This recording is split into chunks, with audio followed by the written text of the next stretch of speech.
There are many games franchises that have gripped me throughout my journey as a gamer. Resident Evil, Silent Hill, the Metro series of games is way up there. Based off the Metro series of novels by Russian author and journalist Dmitry Glukhovsky, these games were a great and terrifying insight into the perils of nuclear war and its consequences on humanity and, of course, the environment. Not since the movie Threads has a piece of media portrayed and really hit home the horrors of nuclear war were it ever to happen. A disclaimer, there are around 2 endings for each Metro game, a good and a bad one, but I will not be exploring all the endings. The narrator of this video will direct us along the path which follows the ending from the first book, and since he came on board to help Foray write the story for Last Light and Exodus, the way that Glukhovsky intended Artyom's story to flow. The canonical path, so to speak. There are certain parts of the novels which won't be discussed here. The first game is pretty much in keeping with the first novel, with slight deviations from the book, whereas the second and third novels are more of a deep look from the Russian perspective on politics, history and socialism, whilst the second and third games are centred around the same world but follow a very different path, focusing more on the post-apocalyptic gloominess and Artyom's journey throughout the Metro and beyond. If you're looking for a deep dive into the novels, then I'm sorry, but this isn't the video for you. But I would recommend reading the novels if you want a really deep insight into life inside the Metro. The books would do it more justice than I ever could. Play the games, then read the books. That's my advice. This video will be similar to the Outlast one, where we'll take breaks from the plot and the narrative to discuss certain characters or factions in more detail before hopping back in. I need to say a big thanks to the fandom website and community. Without it, a lot of this video would have been absolute nonsense. Sorry for the long intro, but yeah, I had to get all that out the way. Oh yeah, and there will be spoilers, obviously. But anyway, strap in. Let's jump in at the start, 20 years before the events of Metro 2033 take place. In the year 2013, something occurs known as the Great War, essentially World War III. A nuclear exchange in the Middle East becomes the catalyst for a larger nuclear exchange all across the globe. Russia, along with the majority of the world, is destroyed. Humanity came up with many names for this war in the Metro novels, such as people in Poland calling it the conflagration, due to the fires consuming the country due to the nuclear explosions, and the beginning, due to the clean slate for humanity, I guess. In the second novel, Metro 2034, it's heavily implied that the United States and Russia were sworn enemies during this Great War. The potential destruction of organic life in a nuclear war is well estimated and often speculated upon as catastrophic. This was proven true in the third novel, 2035, as a character states that in Russia alone, around 140 million Russians perished during the Great War. Russian submarines retaliated after the nuclear exchange, enacting the Dead Hand Contingency, a program designed to launch nuclear weapons without the command of an actual human being. Terrifying. Anyway, the entire world was destroyed, and as a result of the nuclear fallout and the dust and debris in the environment, a new age of nuclear winter started. The majority of the 6 or 7 million or so remaining Russians who survived the initial exchange died shortly after due to radiation exposure or injury, but it's estimated that up to 250,000 escaped underground into the metro systems of Moscow. In the aftermath of the nuclear exchange, an organization known as Central Metro Command was created with the goal of maintaining order amidst the chaos of this harsh new reality. Central Metro Command told the people of the Metro that the Russian government had fled into the Ural mountain bunker to escape the fallout and would soon return to rebuild the country. This was likely just propaganda distributed by the Metro Central Command in order to keep morale amongst the people high. This morale dwindled over the course of a few years, and when people finally realised that no rescue was coming and that the surface would be irradiated for many years, Metro Central Command basically collapsed, and lack of order meant that anarchy and chaos ensued. Despite the hostile nature of the Metro, the survivors managed to live out the next 20 years by developing outposts and stations, which became city-states where communities would live and try to survive, whilst avoiding the horrors of the radioactive surface. They grew mushrooms as their main source of food, given that over 20 years, food supplies ran short. The humans who were left on the surface became something else entirely, but we'll get into that shortly. The remaining population in the Metro naturally became divided, instead of united in their collective struggle, and different factions were created, each one desperate for power and control over the people of the Metro. These factions fought regularly, leading to more death and more destruction. Humanity never learns. Again, we'll discuss certain important factions and groups as they pop up in the story. There are loads of factions, so it would be a tall order to dive into every single one in this video. I'm just putting it out there. The nuclear fallout also gave birth to mutant-like creatures. There are quite a few throughout all 3 games, so I won't dive too deep into each individual species either, only the ones which are relevant to the story, otherwise this video will be about 4 years long. But let's get into the first game, which takes place over the course of 8 days. It's 2033, and we are introduced to our silent protagonist, Artyom. Artyom is stationed and lives at a station called VDNKH. I'm not sure how to say it, but it's also named Exhibition, which makes things a lot easier. 2033 has given rise to attacks on Exhibition by mysterious creatures called Dark Ones. Now, I know we've just started on the plot, but let's quickly discuss Artyom's background. Artyom was born a few years before the nuclear exchange, and his mother managed to be one of the ones who made it into the metro, saving them both. Him and his mother settled in at Timir-Yazevskaya station. At one point, this station was overrun by a horde of rats. Artyom's mother handed him to a man called Alexander Sukhoi, who managed to escape and took Artyom to Exhibition, where they both settled, and Alex would go on to essentially adopt Artyom as his son. Artyom's mother died. Later on, when Artyom was a young child, he and 2 of his friends went to the abandoned station called Botanicheski Sad, or rather the Botanical Gardens, and opened the airlock leading to the surface. The 3 friends ventured out onto the surface and came face to face with the previously mentioned mysterious creature known as a Dark One. This is because the Botanical Gardens is the home of the Dark Ones. But we'll dive deeper into the details behind the Dark Ones and their impact on Artyom shortly, but for now let's get back into the story. Artyom is approached by Alex, who tells him that a man, a friend of his named Hunter, is arriving at Exhibition shortly and that he may have news from other stations. Whilst following Alex, Artyom hears reports from other people that the hospital is full of people after more attacks the night before, and many people are muttering in conversation about the Dark Ones. Hunter is what's known as a Ranger, also known as Rangers of the Spartan Order. Rangers are elite soldiers. We'll discuss them in more detail later on, but Hunter arrives and speaks of the rumours about the undead infesting the tunnels of Exhibition. Alex discusses the attacks by the Dark Ones and that they're different and much worse than the normal mutant creature attacks on their station. Not long into their cosy chat by the fire, the station is attacked, this time by a mutant species known as Nosalises. Artyom helps Alex and Hunter fight the creatures off, and after a tense battle, Hunter is impressed by the way Artyom handled himself. Alex mentions that the Dark Ones weren't attracted by the scent of blood from the hospital, but were instead likely running away from the Dark Ones. All of a sudden, a man storms in and tells Alex and Hunter that the Dark Ones have destroyed the station's outer guard post, and the 2 of them and Artyom rush to help out. They find the guards stationed there have been completely wiped out. Hunter leaves to recon the situation and find out what's happening. But before he does, he gives Artyom a task which will essentially shape Artyom's destiny. Hunter tells Artyom to travel to a location in the metro system called Polis. Polis is a collection of stations located directly beneath the Moscow State Library. Polis is known to be very wealthy and have a lot of power within the metro, and are therefore led by a council aptly named the Polis Council. Polis is essentially the capital of the metro. Artyom needs to go there in the case that Hunter doesn't return and find a man named Miller, and tell Miller what is going on. Hunter gives Artyom his dog tags as proof that he sent him, and on these dog tags the word Sparta. Artyom discovers that Hunter indeed didn't return the following day, so he sets out to fulfill his promise to Hunter. Artyom signs on as a caravan guard which was headed to a nearby station called Riga. As part of an alliance between the 2 stations, an Exhibition was delivering aid to them. On the way to Riga, the crew, well, everyone except Artyom, is knocked out by a psychic attack by the Dark Ones, and then the rail car is attacked by Nosalises, which claim the life of one of the crew.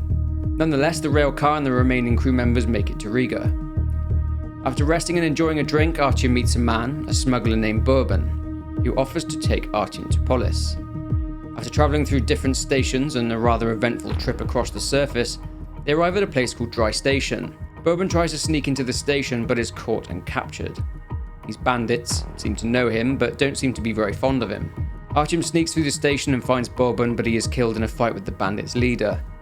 Another man named Khan drops into the room and introduces himself to Artyom, saying that they should leave before the other bandits get into the room. Khan says that he can help Artyom get to Polis by putting him in contact with a man named Andrew the Blacksmith, who lives at a station called Armory. This station is considered free, but is under the constant surveillance of a faction, or rather a regime, called the Red Line, a communist, Stalinist regime. After being captured by this regime during a lockdown and inspection, Artyom gets free and is saved in the nick of time by Andrew the blacksmith. He puts his life on the line and helps Artyom escape by hiding him in the luggage rack of a railcar. Let's take a break and discuss a couple of factions, starting with the Red Line. As discussed, the Red Line are a communist regime, modelling themselves after the Soviets and the ideology of Joseph Stalin. The Red Lines attracted survivors of the Great War who liked to reminisce about the glory of the Soviet Union and those who yearned again for a life of socialism. Remember I mentioned the Metro Central Command and their collapse? Well, the Red Line were one of the factions which would take advantage of this, and they began to put their grand plan into action. Agitators and communist sympathisers began to sow the seeds, and their plan was to overthrow all of the stations on the Sokol line of the metro and introduce revolutionary councils in order to establish true communism in the metro. The Red Banner had now spread, and the Sokol line had been renamed the Red Line, hence the name. This communist regime, the Red Line felt, had to be spread across the entire metro, which kind of fits with what Marxist revolutionist Leon Trotsky theorized, which was that communism had to spread globally to have the desired effect. Therefore, the Red Line are fixated on expansion, and this attempt to expand has led to a long-running conflict with the fascist faction known as the Fourth Reich. The Fourth Reich, as the name suggests, are a neo-Nazi extremist faction. They likely came about from the ashes of the Metro Central Command, more likely radicals. Their ideology, well, you can probably guess. This organisation is based upon the Third Reich of Nazi Germany. They differ in that unlike the Third Reich, who wanted German purity, the Fourth Reich want genetic purity, as in no deformities.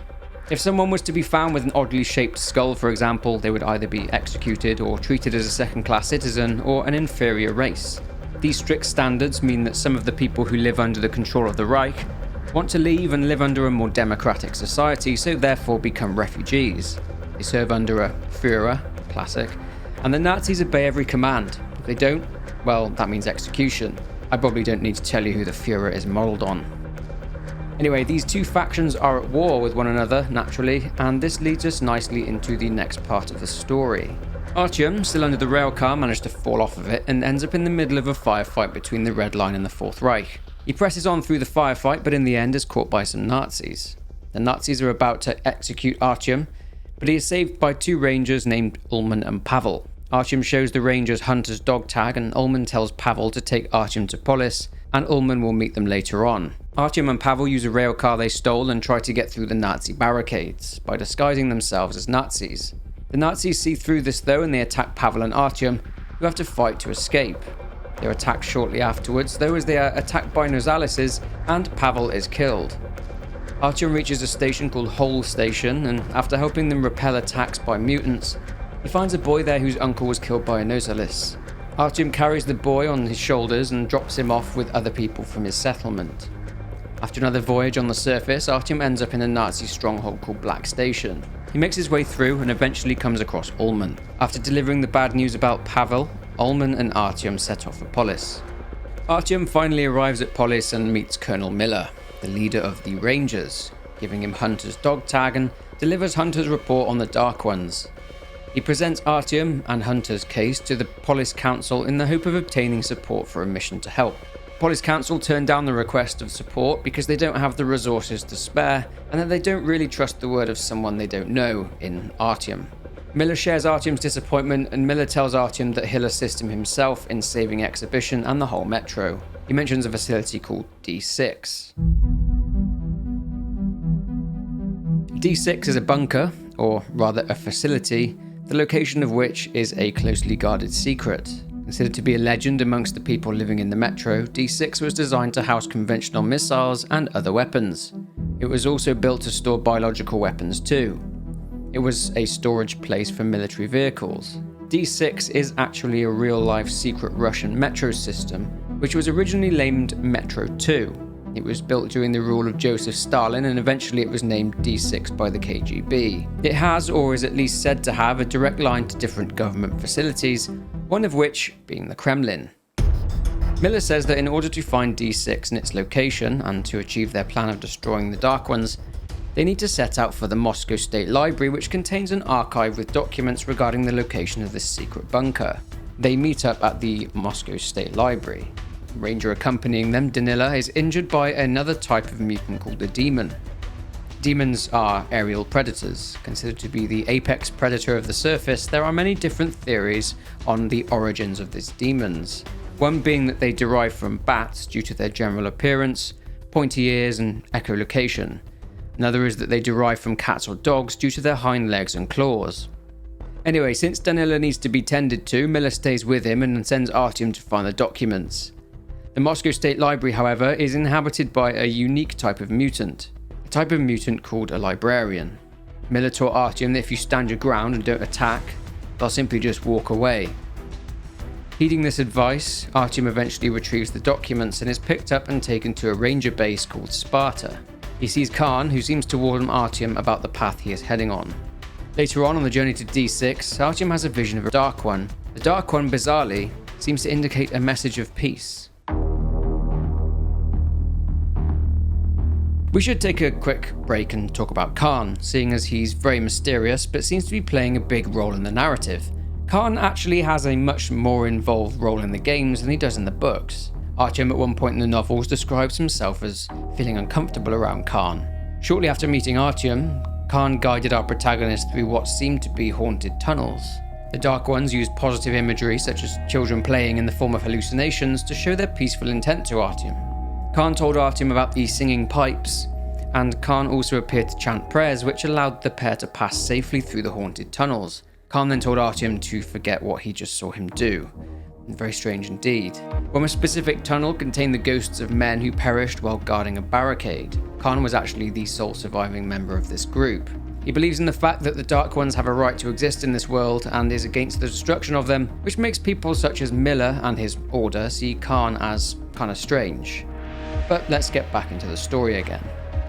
Continuing their journey, two of the accompanying rangers are killed, but they do eventually reach D6. The rangers search for the command center to prepare the missile launch. Problem is that they need to activate the nuclear reactor, which is located in the basement of D6. Another problem, and a very big problem, is that there is a biomass which has attached itself to the reactor. Artyom has to operate a crane to manually remove the fuel rods from the reactor. Miller and Artyom take the missile guidance system to the surface. Ending up in a clearing, Miller and Artyom, amongst other rangers, come under attack by a pack of watchmen, and Artyom is also attacked by a demon, but Miller saves him. They need to climb up to the top of Ostankino Tower, during which Miller is injured by the demon, so Artyom climbs the rest of the way up to the top, installs the missile guidance system. Due to their attempts to reach out for peace, the Dark Ones make one last-ditch attempt to convince Artyom of their intentions. They reach into Artyom's mind and infiltrate his subconscious in order to convince him to spare them. Artyom's subconscious sees a vision of Hunter, who delivers the Ranger's motto: if it's hostile, you kill it. Hunter then hands Artyom a revolver, and Artyom uses it to shoot the Dark One. The missiles launch, and the Dark One, along with their home, is destroyed by the missiles. This left Artyom pondering the meaning of life and the meaning of the messages and visions from the Dark Ones. This ending is actually the bad ending, and we're about to see why. This essentially brings the first game, Metro 2033, to a conclusion. So let's jump straight into the continuation of the storyline and look at Metro Last Light.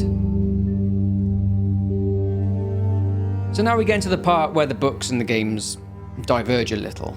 You'll remember at the start of the video I mentioned the shift in focus. Anyway, let's continue. A year has passed since the bombs rained down on the botanical gardens, wiping out the Dark Ones and their home. Artyom is now an official member of the Rangers and is living in D6. Artyom awakens from a terrible dream to see Khan in his room, who tells him that one single Dark One survived the missile strike. During a meeting with Miller, Khan tells Miller that he believes the Dark One is the key to the future of humanity and wants to go to make peace with it. Miller, on the other hand, is not so compassionate. He wants the creature killed to protect the Metro from any potential future threat. Colonel Miller sends Artyom out on a mission with his daughter Anna, who happens to be the Ranger's best sniper. They go to the surface to find this Dark One. Anna constantly teases Artyom, nicknaming him Rabbit. They find it, but it seems to be a child, a baby Dark One. Anna, watching from a distance, sees Artyom approach it and chase it round the destroyed former home of the Dark Ones. And she eventually sees Artyom and the baby Dark One get taken away after they were captured by the Fourth Reich. Fast forward, and Artyom, now in a Nazi prison, meets a Red Line soldier named Pavel, and after he helps Artyom avoid execution, And despite their differing views, with Pavel being a communist and all, they work together to escape. Artyom has found a friend for life. Well, not quite. Pavel is really quite high up in the Red Line, and after reaching the safety of a Red Line settlement, Pavel betrays Artyom and allows him to be taken prisoner by the Red Line. Artyom is subjected to interrogation by a General Korbut and the Red Line's leader, Maxim Moskvin. But let's quickly talk about Korbut, and then we'll jump back in. General Korbut is the Red Line's head of military intelligence. Shortly before the end of Metro 2033, General Korbut learned of the Dark Ones and their attacks on exhibition. He planned to capture one and domesticate it. Before he could capture one though, Artyom destroyed the Dark Ones with the missiles. This didn't stop General Korbut though, and Korbut sent a squad of stalkers to find any traces of the Dark Ones, should any have survived. Stalker is the name given to someone who ventures out onto the surface to obtain resources and supplies. One of these stalkers was Pavel, who remember got captured by the Fourth Reich along with Artyom, which is how they ended up in prison together. But General Korbut is very crafty. One might think that he holds more power than the leader of the Red Line, Maxim Moskvin, but there is a very good reason for that. Way back when, Korbut was the advisor to Maxim Moskvin. At this point in time, Maxim wasn't the leader of the Red Line. His brother Andrei was. You can probably guess what's coming next. Korbut told Maxim that his brother was planning to have him killed in order to remain in power. Korbut had informed Maxim to act first, so Maxim invited Andrei to share a drink with him, but Maxim had laced the drink with poison which killed Andrei. Maxim then took command of the Red Line. Korbut, now here's where his craftiness comes into play. Korbut was the only one who knew of the assassination of Andrei, so he used this knowledge as a sort of blackmail to give himself more power and control. Basically, Korbut was running the show. Anyway, that's enough about Korbut for now. After escaping, Artyom learns of a plan belonging to Korbut, but it's not clear what that plan is. After making his way through the main part of the Red Line base, Artyom is discovered by a soldier with a Gatling gun, but in a stroke of luck, it's Andrew the blacksmith, the man who had helped smuggle Artyom through the Red Line barricades a year earlier. Andrew is essentially on the run from the Red Line due to their cracking down on spies and smugglers. The place where he just met Artyom was his new home. Artyom uses Andrew the blacksmith to send a report back to the Rangers, which lets Colonel Miller know that he is at least alive and will proceed with his mission to kill the baby Dark One. Andrew gifts Artyom a rail car he built and named Regina, which was used to transport refugees fleeing the Fourth Reich and the Red Line to safety in Hanza. Don't worry, we'll discuss Hanza shortly.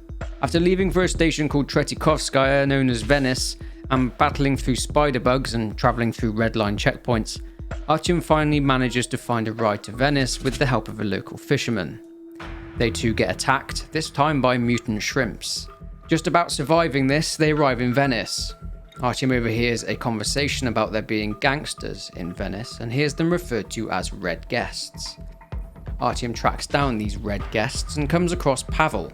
Pavel reveals what we've already discussed in the video regarding General Korbut and his plan to domesticate Dark Ones. He goes further and says that he plans to use them as weapons against the enemies of the Red Line. Classic villainy. Pavel tells Artyom where the baby Dark One has been taken to somewhere called Oktoberskaya, but before they can leave, they are interrupted and Pavel escapes. Setting out and leaving Venice, Artyom has to cross a swamp, and after a fight with a massive armoured shrimp, he manages to get to a church and meets up with the Rangers, along with a very apologetic Anna, who abandoned Artyom after he was captured by the Nazis. Later on, the Red Line, or more specifically a man named Lesnitsky, an ex-ranger who betrayed them, attack the church. The Rangers only realise it's him after he gives them an old password. An explosion takes the Rangers out and Lesnitsky captures Anna. Artyom comes to and has to descend and travel beneath the swamps, through what appears to be an underground city which is infested with mutants. Nonetheless, after fighting a fierce mutant, the place floods, and Artyom is washed out back into the metro. He now has two tasks: to recover the Dark One and to rescue Anna. He spots her, but then spots Red Line soldiers executing people and hears them talking about stopping the epidemic and that everyone is infected, that they must kill them to save the metro. As Artyom progresses further through the station, he finds soldiers mass burning bodies of people killed through this mysterious infection. Artyom finds Lesnitsky, who holds a gun to Anna's head, and tells Artyom to take off his mask and he'll let her go. Artyom can either shoot Lesnitsky or let him go, but either way, Lesnitsky throws Anna at Artyom and runs off, leaving the two of them gasping for air. They finally make it to a Hanza base whose guards recognize them as rangers and take them in and quarantine them both due to the epidemic. Khan is there too. Let's take a break and talk about Hanza. The Commonwealth of the Stations of the Ring Line, shortened to the Hanseatic League, shortened again to Hansa, is essentially a trading alliance, an alliance which is comprised of several stations covering a large part of Moscow's metro system. It was formed shortly after the collapse of the Metro Central Command. They are the most powerful of the factions we've discussed so far. As the very long name mentioned before suggests, they have a very firm grip on the Metro's Ring Line stations. Hansa do maintain good trade relationships with both the Fourth Reich and the Red Line, despite being previously at war with the Red Line. Remember I mentioned the Red Line taking over the Sokol Line, and they tried to expand further to spread communism around the metro? Well, the stations outside the Sokol Line weren't too happy with this and they fought back. Hansa and other stations formed an alliance called the Anti-Communist Coalition. This birthed the Hansa Red Line War, which lasted for around a year and a half, although the war was mostly a stalemate. This war, lasting as long as it did, made people fighting it grow tired, and a peace treaty was signed between three parties: Moskvin of the Red Line, Prime Minister Rusakov of Hansa, and the head of the Arbat Confederation, which isn't mentioned in the games, only the books. They all signed the treaty, bringing an end to the bloody war. Hansa did the best out of this treaty, as all factions would have to pass through Hansa stations for trade and travel, which only served to make Hansa the richest and most powerful faction in the metro. Anyway, back into the story. It appears that the infection and the epidemic was purposely spread by the Red Line. They unleashed an infection on Oktoberskaya, a peaceful station co-controlled by Hansa and another faction. The Red Line had planned to spread the virus throughout the metro and used Oktoberskaya as a testing ground of sorts, before sending in their mop-up crews. This infection is based off the Ebola virus. Artyom and Anna suspect that they both may be infected with this virus, so they spend their quarantine together. Thinking they are both guaranteed dead or dying, they become intimate, and it turns out that neither of them are infected and they are now free to leave quarantine. Well, Anna has a wound that needs treatment, but Artyom leaves and meets up with Khan. Khan departs with Artyom, and after some trippy, otherworldly experience with visions and hallucinations, told you Khan was mysterious, Artyom boards a train and eventually finds the Dark One, which Khan refers to as the Last Angel, a view which even Artyom himself ponders. The Dark One shows Artyom the memory of which he had forgotten all about, the memory of him meeting the Dark One in the Botanical Gardens. Just snapping back to reality, the Dark One tells Artyom that he knows he killed all of his family, and that this baby Dark One is now all alone. Artyom is now having major doubts about killing this Dark One and vows to protect him instead. The Dark One then collapses and Artyom carries it out to the surface, and the Dark One comes too. You see, the Dark Ones are the next step in evolution, as Alex said earlier in the game. The Dark One says that they actually find it hard to breathe inside the metro, therefore they aren't just able to live on the surface despite the radiation, they thrive off it. The Dark One states to Artyom his surprise that he's letting him go, and that Artyom is changing. After venturing across the surface on their way to Polis, they have to pass through Depot where the Red Line are patrolling. After sneaking through, Artyom finds the traitor Lesnitsky, and the Dark One helps restrain him. Artyom has a choice here which can directly affect what happens later on. Artyom decides to knock Lesnitsky out and not kill him. The Dark One manages to enter Lesnitsky's mind, and we find out what Lesnitsky did to betray the Rangers. Remember I mentioned that D6 houses and stores bioweapons? Well, Lesnitsky stole some samples from D6 whilst he was a ranger, killing another ranger in the process, and he joined the Red Line. The samples he stole are the source of the infection that they spread throughout Oktoberskaya station. Artyom finds out another part of Korbut's plan, which is to send Pavel to Red Square on a mission, and Artyom sets out to confront him. Artyom and the Dark One travel through what is known as the Dead City, a run-down and destroyed residential area of Moscow. Ghosts of the people killed in the nuclear exchange still linger in the area, and as a result, Artyom witnesses strange phenomena. But really, the only inhabitants of this area are watchmen and demons. They push on to Red Square and are ambushed by Pavel's mates, but Artyom fights through them and reaches Pavel. The Dark One approaches and peers into Pavel's mind this time and learns of Korbut's plan to attack D6, whilst Miller is at a peace conference between the Red Line, Hansa and the Fourth Reich. The Red Line and Korbut needed to occupy D6 to obtain more samples of the virus, and their samples, stolen by Lesnitsky, had run out. Seeing as ghosts exist in this part of the city particularly, something called the Damned Souls try to pull Pavel in to essentially die. This is most likely just a spiritual kind of limbo between two worlds, and this directly translates to Pavel's gas mask filter simply running out, as if Artyom chooses to save Pavel, which, considering the narrative, is the correct decision, Artyom replaces Pavel's gas mask filter. Despite Pavel acting like a dick, the replacing of the gas mask filter is the right thing to do. Artyom then just leaves. It's not really clear what happened to Pavel after this, but his involvement is done. Finito. Bye-bye, Pavs. Eventually, after fighting a humongous mutant bear, Artyom and the Dark One arrive at Polis and are greeted by Colonel Miller. The Colonel positively freaks out when he sees the Dark One, who breaks his disguise of a small child and points his weapon at it. Khan stops Miller from shooting the Dark One. The Dark One then, through the art of psychic power, sees a door which is in D6, and behind it are more Dark Ones. The Dark Ones are sleeping or hibernating. Alright, so I should probably explain a bit more about the Dark Ones, so here goes. So in this video, and throughout the first game actually, the narrative drives you to believe that the Dark Ones were a malicious species intent on killing humans. The Dark Ones are a species descended from human beings that survived the nuclear war and evolved to adapt to this new nuclear winter. Alex referred to them as the next step in evolution. They appear to have darkened skin with very long arms and legs, and they live predominantly on the surface. They thrive off the irradiated environment by absorbing the radiation, and also have an ability to sense the feelings of a human.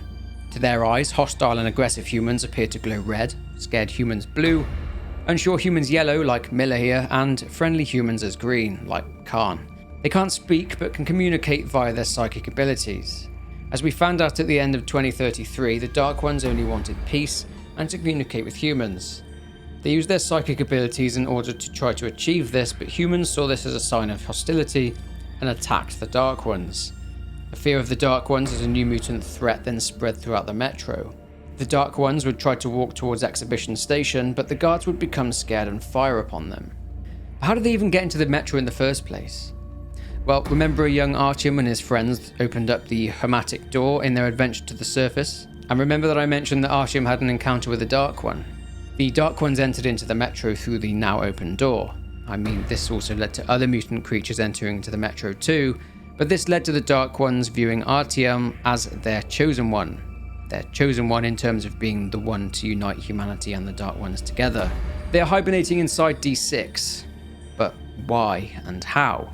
Well, Khan theorizes that the Dark Ones could potentially have been bioengineered before the war. That's right, bioengineered to be used as a weapon.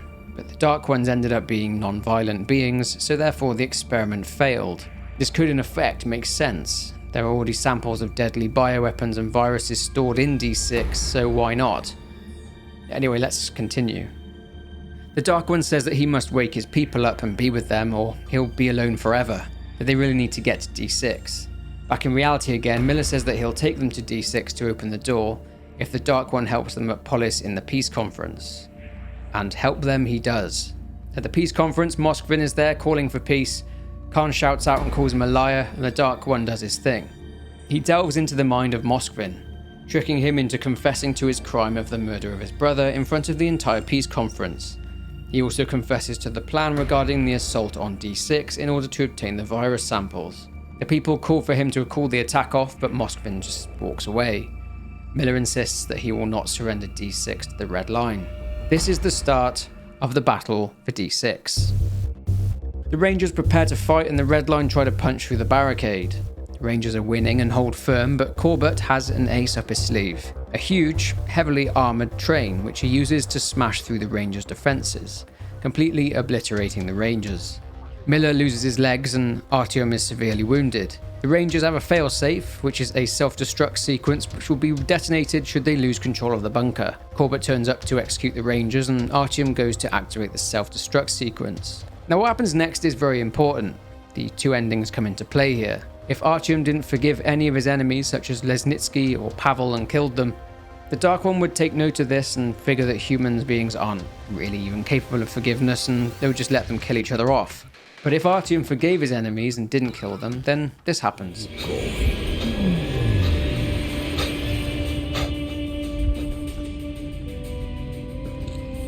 Artyom, no need for that now.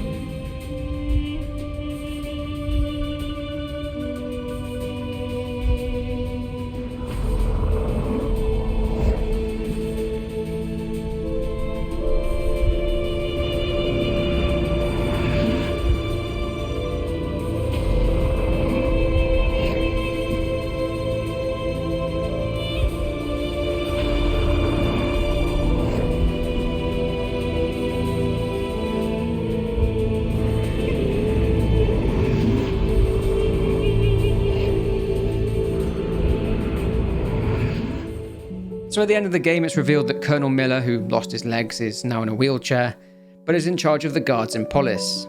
The majority of Rangers died in the assault, and Khan just simply disappeared. The little Dark One says to Artyom that it's better for everyone if the Dark Ones move somewhere else for now, but they do vow to come back at some point. This ending is known and titled as Redemption, which is apt, considering Artyom wiped out the majority of the Dark Ones in the Botanical Gardens. This brings the second game and ultimately the role of the Dark Ones in the Metro series to a close. And now we can move on to the third and final game in the series. Another year has passed and life in the Metro goes on. After the battle for D6, Artyom and Anna left the Rangers and got married, and settled in Artyom's home station, Exhibition.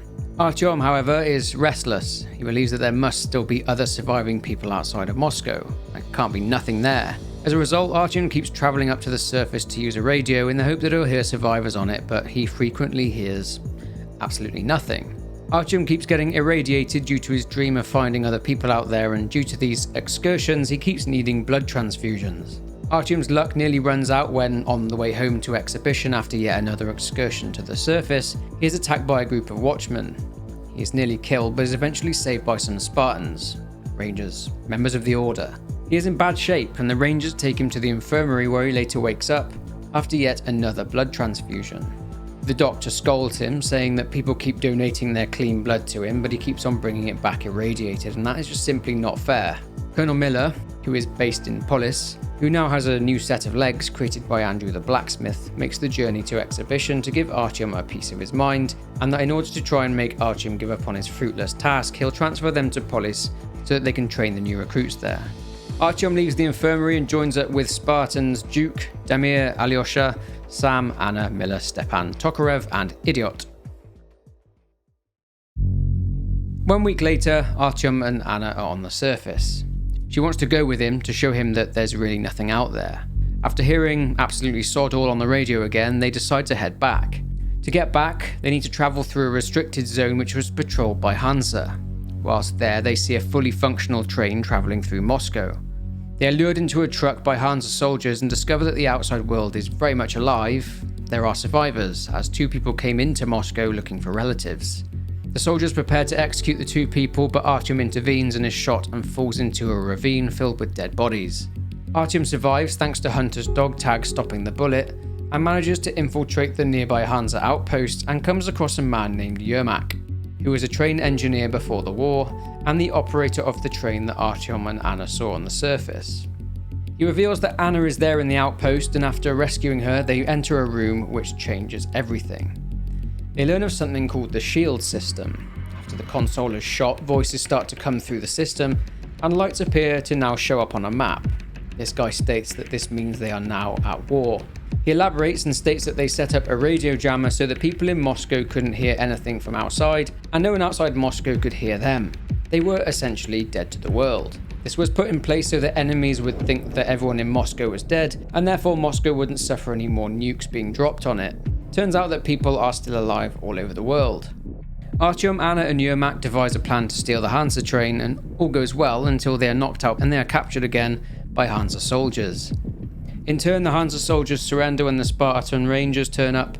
The Rangers flee with the train, but they are pursued by more Hanza soldiers who deem the Rangers to have seen too much, so they must be killed. After Artyom sabotages their train, the Rangers get to safety and Miller spills the beans. He knew all along. Miller states that the war never ended and said that NATO forces are still occupying large parts of the country, and this echoes what the Hanza soldiers said in the control room, that their only viable option was to play dead to the rest of the world and install a network of radio jammers. This makes sense now as to why the 2 travelers who came into Moscow were executed. No one can leave or enter the city, otherwise they're treated as enemy spies and executed. Also makes sense as to why Artyom couldn't hear anyone on the radio on his countless excursions on the surface. Anna is naturally furious, as Miller could have saved Artyom from getting radiation poisoning multiple times, but Miller responded that he only found out half a year ago. Miller is furious that they now essentially are traitors in the eyes of command due to the actions of Anna and Artyom, and that they can't go back to the metro. They decide to push forward, and Miller devises a plan which is to listen out for a radio transmission from a place Miller calls the Ark. Artyom finds a transmission which mentions a rally point, a bunker located in Mount Yamantau, located in the southern Urals. They name the train Aurora and plot a route and set off for their destination. Seeing as most of the Rangers got killed during the battle for D6, I feel we should look at this current group of Spartan Rangers. The only Rangers from this group who survived the battle for D6 were Miller, Artyom, Stepan and Duke. So the order basically had to be built up from scratch. Artyom's diary in the game gives us a good rundown of each Spartan and their background. This won't be too detailed, but let's do a quick study. Duke, real name Igor Dukov, is a young adventurous type and is always the first to volunteer for missions. Damir is described as being calm under pressure and is a field medic and was born in Kazakhstan. Alyosha is described as being the life of the party and a ladies' man. He is their survival on the surface instructor and is able to tell from just looking at a building whether or not it is about to collapse.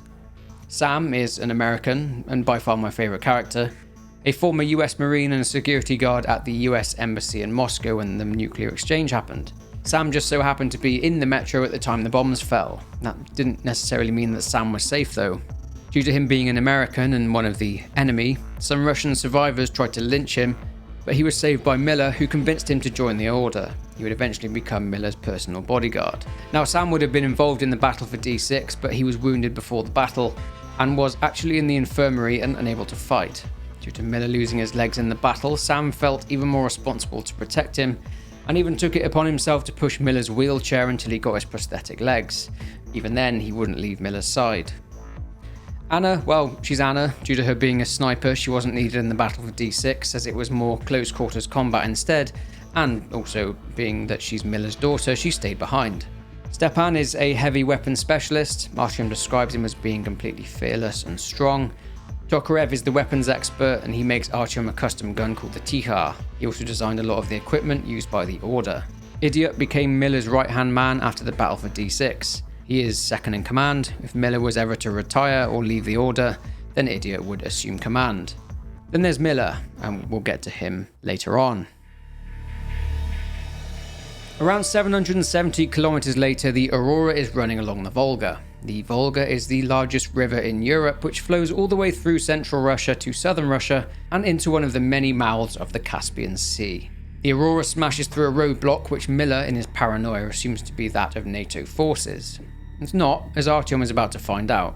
Miller sends him and Anna to scout the area for signs of the occupying forces, and Artyom is lured into a church by a preacher.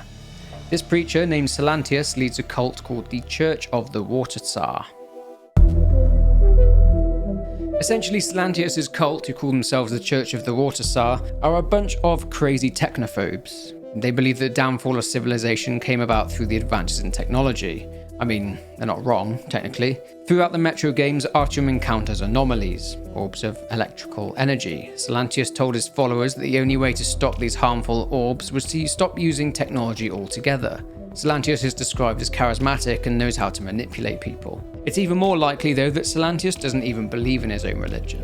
Anyway, after being trapped in the church by the cult, Artyom is being helped by a mother and daughter named Katya and Nastya. Katya arrived on the train from the Urals with a group of people. In keeping with his technology as evil belief, Salantius took the train carriage and ordered it destroyed, or, in his words, purified. Katya did at that point have a husband named Senya, but he was killed. This is likely deliberately done by Salantius so that he could move in and marry Katya. She likely refused, so Salantius had her and Nastya held hostage high up in the church. Salantius has blocked off the only route out of the area due to it being the location of his sanctum, and his pulpit contains the controls for the lifting and lowering of the bridge. Katya tells Artyom that there is a boat at the dock which he can use to escape. On his way back, Artyom finds out why the cult is called the Church of the Tsarfish. He meets this fish. It's huge, and Salantius' crazy followers worship this fish. They're actually terrified of it. Cult members sometimes get eaten by this fish when doing simple tasks, such as washing their clothes, and in a memo, we can see that death by this fish is noted down as a lack of faith. This fish has a taste for human meat, and there's likely a reason why. Salantius is rumoured to be the one who was feeding important people to the starfish, and as a result, gave it a taste of human flesh, and this was a way of striking fear into his followers.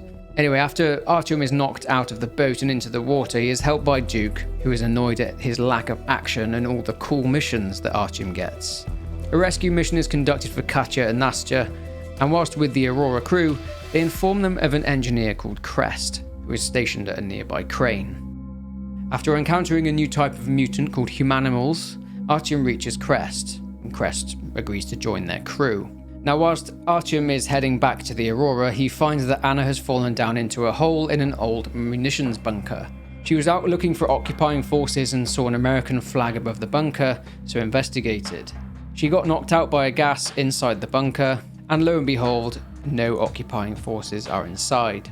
Artyom manages to open the door, saving Anna, and Damir and Sam turn up to take her back to the Aurora. Artyom arrives at the Aurora and an argument has broken out. Stepan wants Katya and Nastya to stay with the Aurora crew as they travel to the Ark, but Miller says there's no space. Stepan fears what Silantius' cult may do to them, so he bargains and says that Katya's medical training will come in handy. Katya told the crew about the train carriage she arrived at the Volga in. Miller expresses concern about how they could possibly collect it and tow it back to the Aurora, but then Crest tells them about a rail car in a terminal that they could use to tow the carriage back. Miller reluctantly agrees, but there's one problem. The rail car is located in the home of the Starfish, along with a load of humanimals. Nonetheless, Artyom makes his way there, and after fighting his way through and killing the Starfish, which is entirely optional, Artyom grabs the rail car and goes to the carriage, which is being guarded by bandits. He gets the carriage anyway and delivers it to the Aurora. They now have enough space for everyone. They just need to do one more thing, which is to get through the bridge. The plan is formulated to sneak onto a nearby trading barge and infiltrate Silantius' sanctum undercover. Artyom, Duke, and Crest commandeer the barge, and Artyom and Duke sneak through the sanctum while Silantius preaches to his followers, and they both catch him off guard. Duke lowers the bridge for the advancing Aurora crew.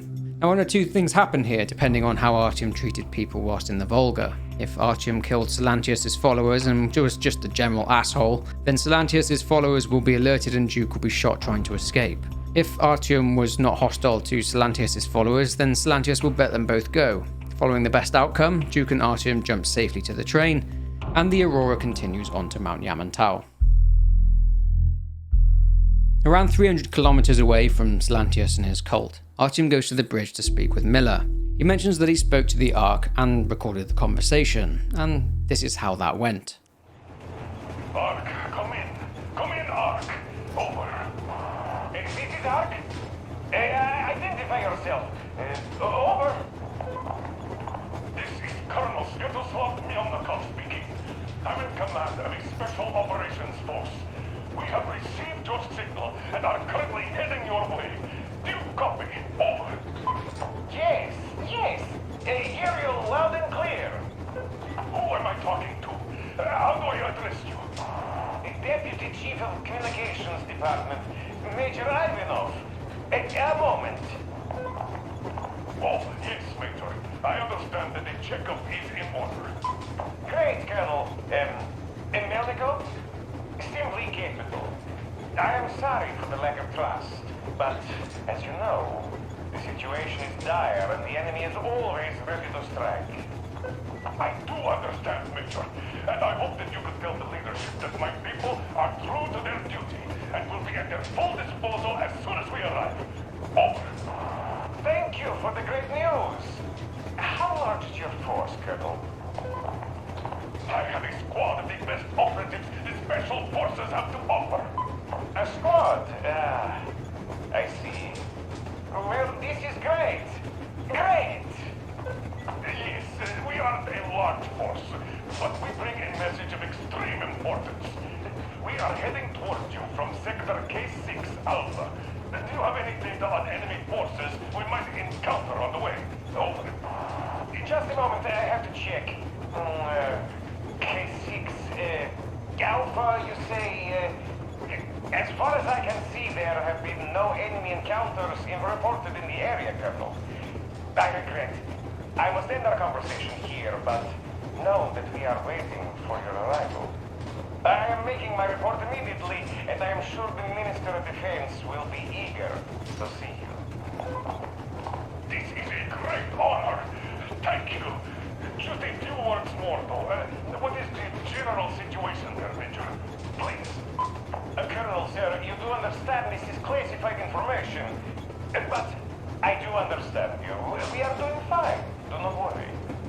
Well, see you in the Ark. Over and out. Well, they sound nice.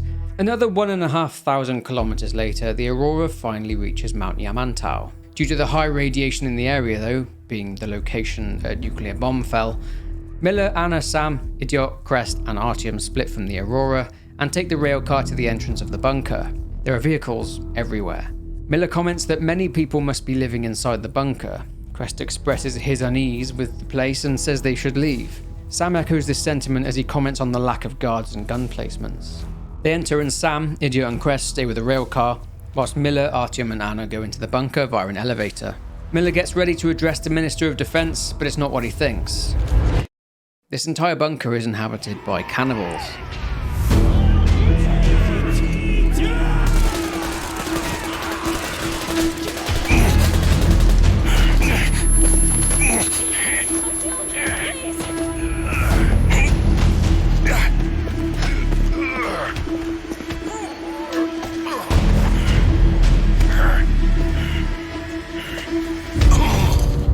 The three of them are then captured and prepared, I guess.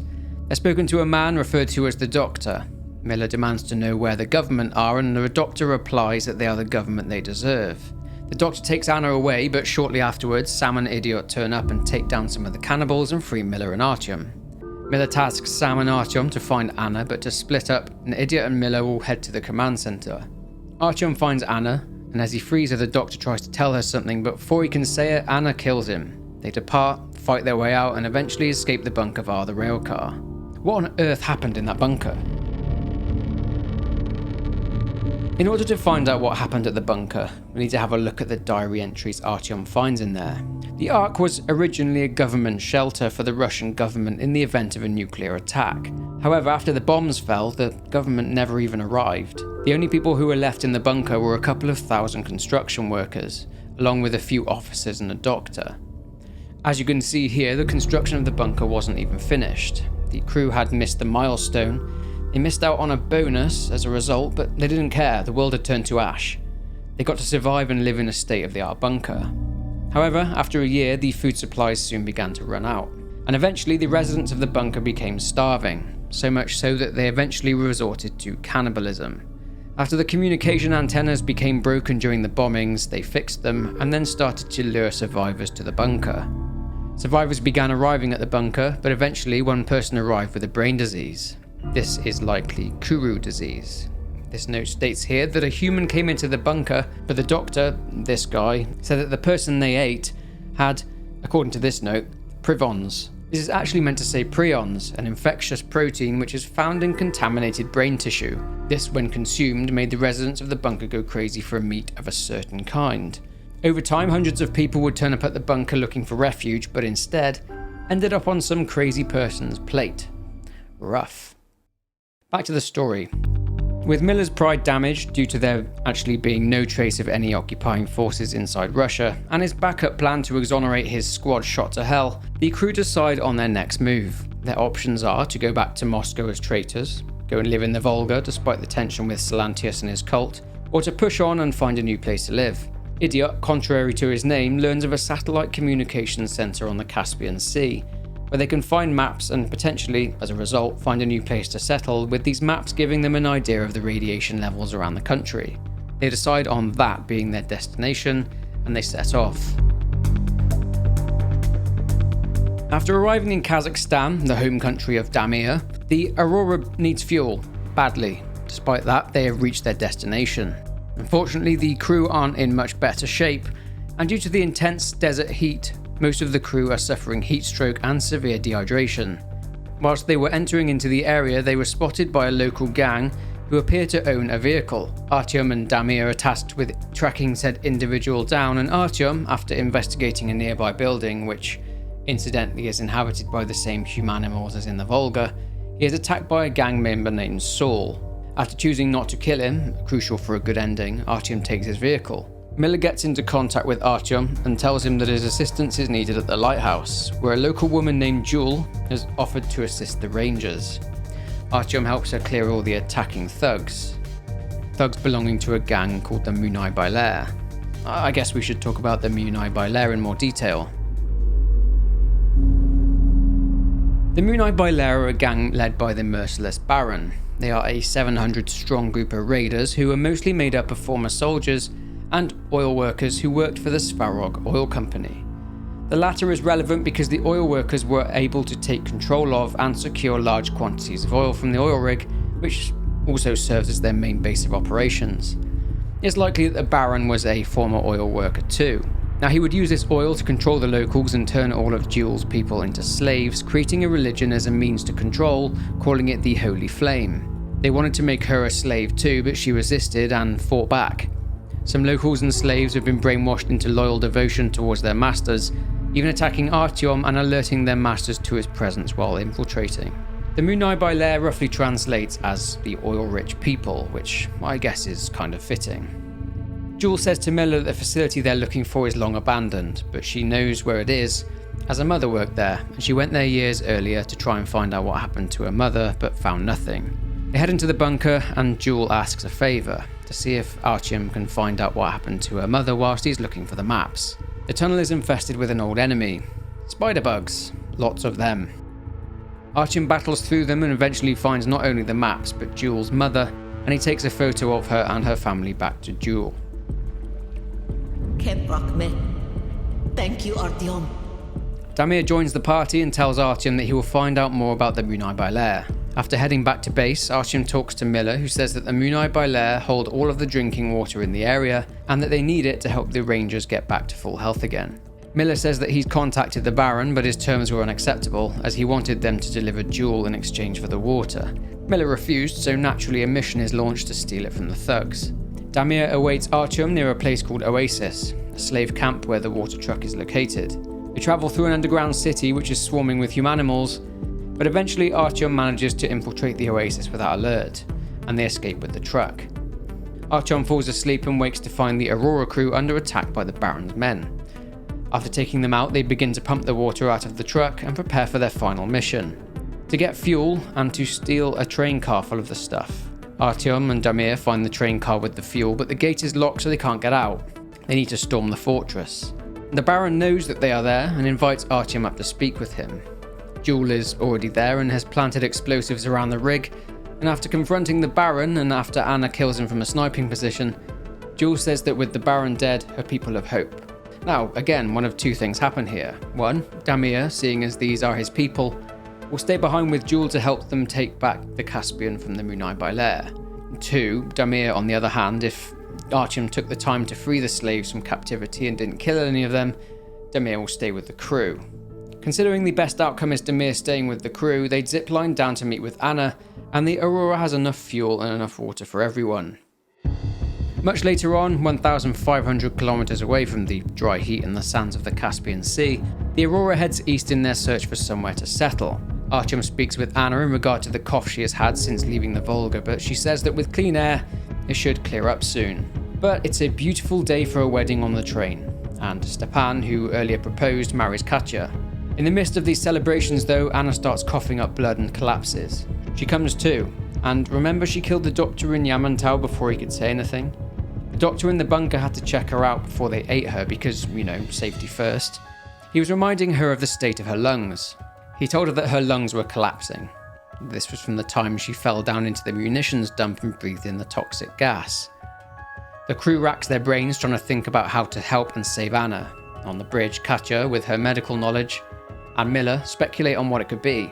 Katya mentions that an experimental drug in her mother's notes, her mother was also a nurse, which was used to treat the effects of gas exposure and poisoning. Katya says she will find out the name of the drug, but she says that she is sure that it was produced in Novosibirsk. Miller finds a potential destination for them which they could settle down, a forest in the valley which is surrounded by a lake, and the air is clean too. He hopes that this will help Anna's condition. He tasks Artyom with scouting ahead through the valley to ensure no surprises await them, and he takes Alyosha with him.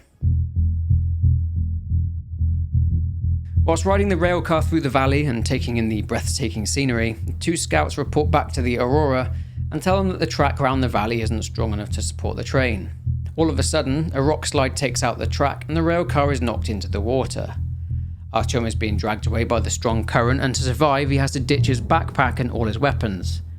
He gets knocked out after he hits his head on a rock, but is then saved by a mysterious tribal woman, who then runs off.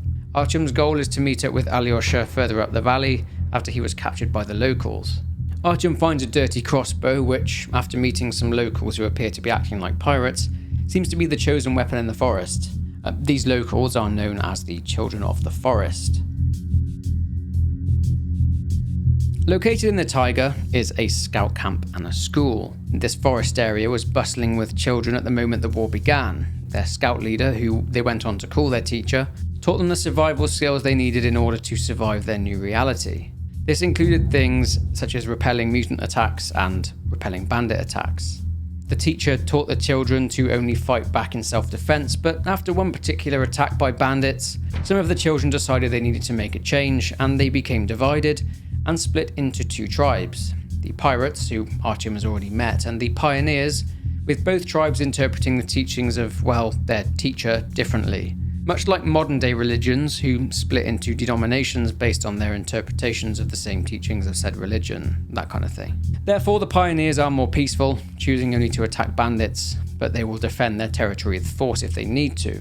The pirates are more brutal. They are pretty much hostile to anyone. Now, the teacher died at some point, judging from this grave. Let's get back into it. After climbing into another part of the forest, Artyom sees a familiar sight. Another mutant bear. This bear is chasing wolves throughout the forest. Artyom makes his way down a slope in pursuit of Alyosha, but is caught in the net.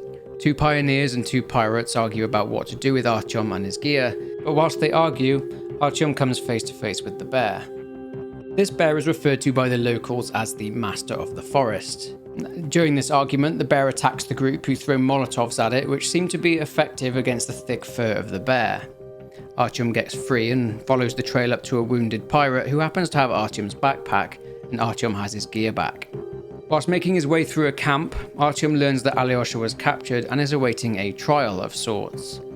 He makes his way to a church but has to fight with the Master of the Forest, and after doing enough damage to it, the bear leaves to lick its wounds. He climbs the church into the tower and hears just enough of the radio to hear the Aurora calling. He is then interrupted by the woman who saved him from drowning. Her name is Olga. She also happens to be the leader of the pioneers. She reveals that she rescued Alyosha and that she took him up the river and to the dam. She also reveals that they really like one another. Olga tells Artyom that in order to get to the dam, he must pass through the marshes. Whilst he is doing so, he meets the Admiral. Now, the Admiral is a fairly significant character when we learn about the Children of the Forest.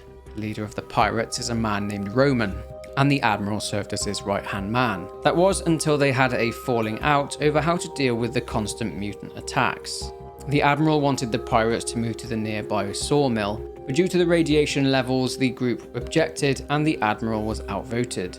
The Admiral moved to the mill anyway, and at some point ended up in a wheelchair due to his increased loneliness. He became unstable, and after his two friends died, he continued pretending they were alive, conversing with them and playing cards and drinking together. After meeting the impressionable Admiral, Artyom passes through the tunnels, which are crawling with more spider bugs. He manages to open the blast doors and comes face to face with Alyosha. Alyosha reveals some bad news to Artyom. They can't settle there in the forest because of the water behind the dam. It's radioactive and very deadly. Due to Alyosha's ability to detect the condition of certain structures, he says it's only a matter of months until the dam ruptures and destroys the entire valley. Before they can leave, they are attacked by the Master of the Forest, and Artyom fights it one last time and is able to defeat it. Olga turns up with some Children of the Forest, and again, one of two things happen here. One, Artyom has been killing the Children of the Forest, so Olga turns up, and as the pair are escaping, Alyosha gets shot by a crossbow bolt. Or two, Artyom was peaceful and didn't kill the Children of the Forest, so Olga turns up and her and Alyosha have a moment, and then escape, but before they do, Alyosha warns her of the dam and the dangerous water behind it.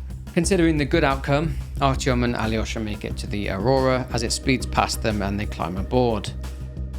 Back on the train and about 500 kilometers from the valley, Anna is in very bad shape. Katya has, however, found the name of the drug. It's called Renergan F. After looking at the maps with the irradiated zones that they could obtain back in the Caspian, the crew discover that the radiation in Novosibirsk, the place where the drugs are located, are at potentially lethal levels. Miller states that he and Artyom will go. His reasons are that he is the one who filled Anna's head with the nonsense that they were occupying enemy forces, leading Anna to spot an American flag on the bunker and fall into it, damaging her lungs. And he also blamed Artyom due to his dream of leaving Moscow to find survivors. Spartans naturally object, saying they're a team, but Miller gives them a separate mission to search the Railway Technology Museum in Novosibirsk to look for a snowplow for the Aurora, given that winter is coming. They set course for Novosibirsk, also known as the Dead City.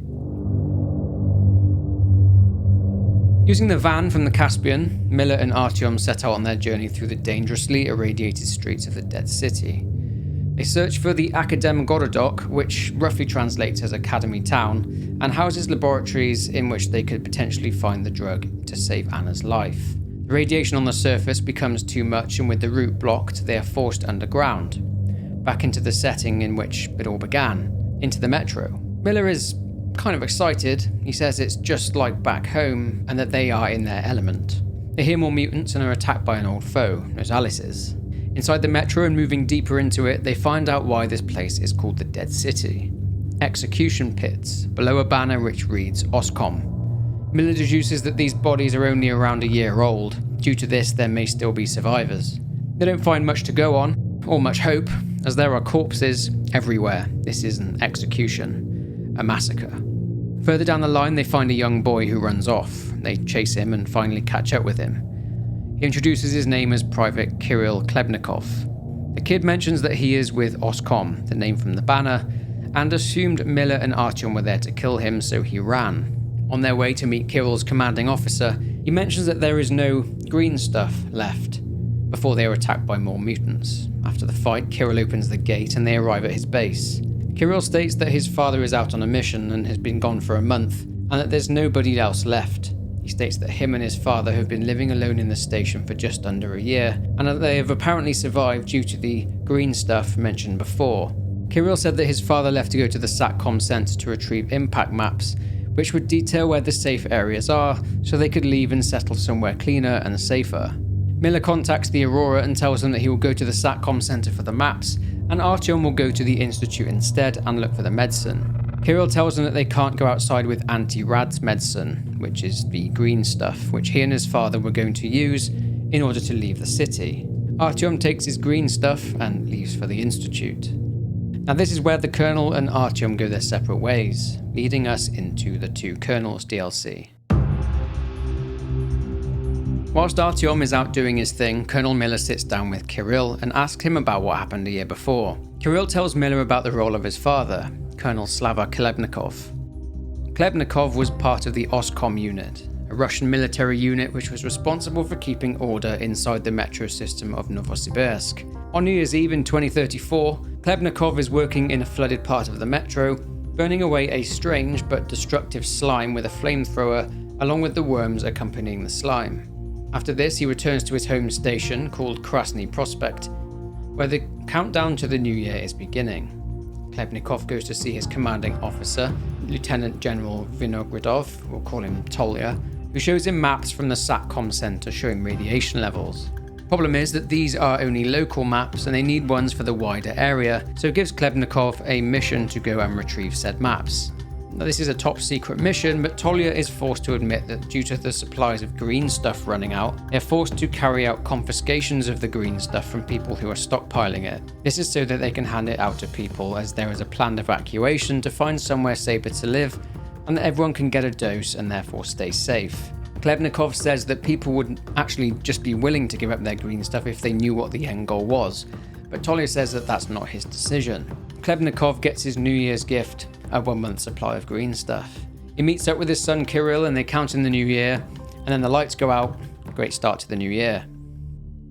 6 months later, confiscations are well underway, as the situation regarding green stuff has now hit a critical point. The commanders looked at maps that Khlebnikov got from the SATCOM center, but there were no real safe areas on any of them. They make mention of a lake named Lake Baikal, but the records regarding Lake Baikal were trashed.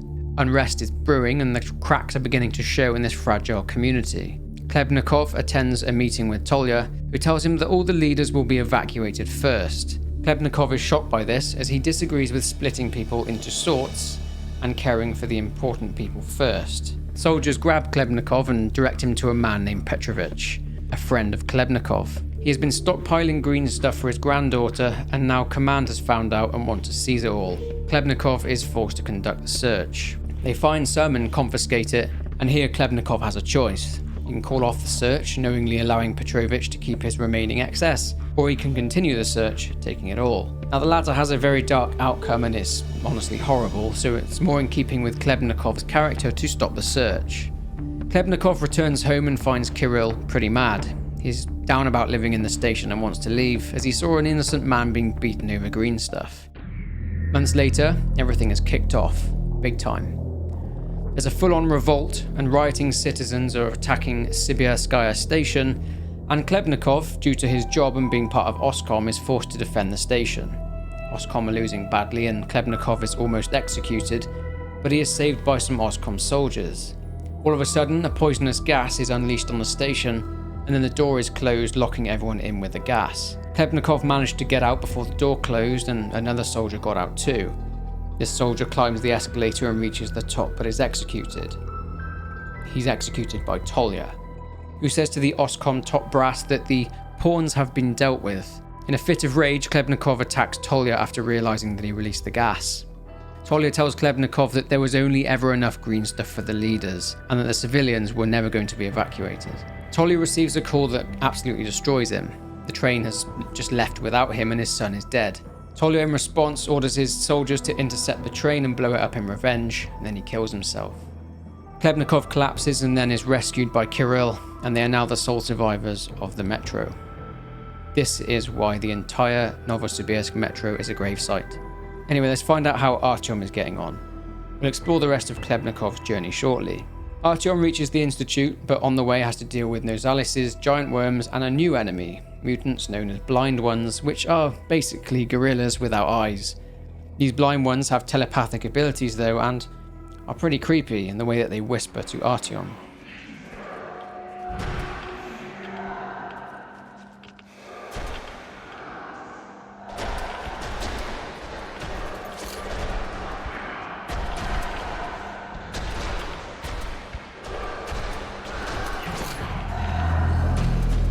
Artyom sneaks around them, but after taking lethal amounts of radiation, Artyom finds the medicine for Anna but is attacked by a Blind One. The Blind One is killed and Artyom collapses outside of the Institute. But as promised, let's get back and find out what happened to Khlebnikov.